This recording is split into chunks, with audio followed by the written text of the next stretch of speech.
इत्तेफाक में बरकत है। एक दफा का जिक्र है कि एक सरसब्ज जंगल था। जंगल में किसी चीज की कमी ना थी। हर तरफ शिकार, चारा, गज़र जानवर के लिए सब कुछ था। मगर अब आहिस्ता आहिस्ता उधर एक कमी पैदा हो रही थी। वो थी जानवरों में आपसी इत्तेफाक की कमी। इसकी वजह से जंगल दो हिस्सों में बंट गया था।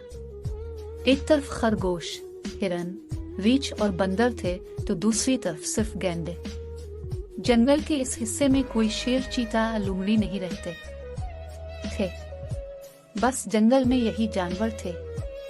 बाकी रह जाने वाले जानवर आपस में नहीं रहते थे। एक दिन शेरों और लूमड़ियों ने जंगल के इस हिस्से में हमला करके सब जानवरों को बाहर निकाल दिया।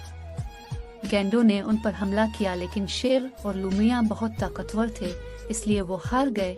कुछ दिनों बाद दूसरे जानवरों ने भी शेरों पे वे हमला की, मगर वो भी बारी तरीके से शिकस्त खा गए। एक दिन सब निकाले जाने वाले जानवरों ने जलसा किया और अहद किया कि सारे मिलकर लड़ेंगे और अपना जंगल वापस लेंगे। अगले दिन ही इन सब ने मिलकर शेरों और लूमड़ियों का मुकाबला किया। जानवरों की इतनी बड़ी फौज देखकर शेरों और लूमड़ियों ने वापसी की राय ली और छूटिए। उन्हें इत्तेफाक की बदौलत सारे जानवरों को अपना जंगल वापस मिल गया।